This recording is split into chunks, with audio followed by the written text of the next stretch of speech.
We begin tonight with the stories of three men, their lives cut tragically short, but among them, a common trait. Beginning with David Mish, the 19-year-old described as an innocent bystander in a disturbance on Nevada in Toledo the night of March 1st. Shots rang out, Mish was hit and later died at the hospital.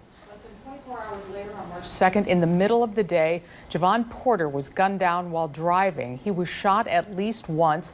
The 29-year-old later died of his injuries. And just last weekend, 20-year-old BGSU sophomore Stone Foltz died after an alleged off-campus hazing incident. The official cause of his death has not been determined. Now, new at 11, Jack Bassett live with how amid the tragedy there is now hope for others. Jack. None of these men knew of each other, but what they did have in common is they all wanted their lives to have meaning.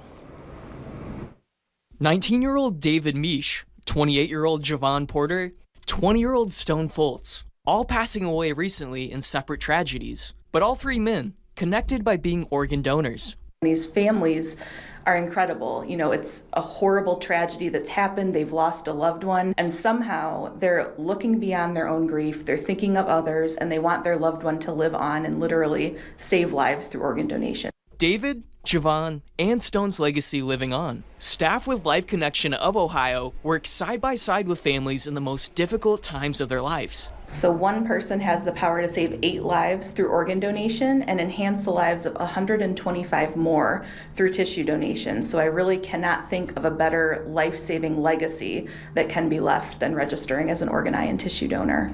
Due to confidentiality and privacy agreements, Life Connection can't comment on how many lives David Mish, Javon Porter, and Stone Foltz specifically impacted with their donations. But Director Kara Steele says recipient families are forever grateful. You know, we said prayers for the donor family because we knew that somebody was going to have to pass away in order for me to be able to get that transplant and live again. Since birth, Tanya Gomez of Archibald has battled cystic fibrosis and was left with only 10% lung function.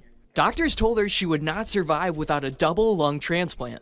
17 years ago, that transplant came from a Wisconsin child named Adam. I found out that my donor was a 10-year-old boy, and that was really hard for us because we had a child ourselves. And so we cried for a long time, and we realized that it was going to happen either way.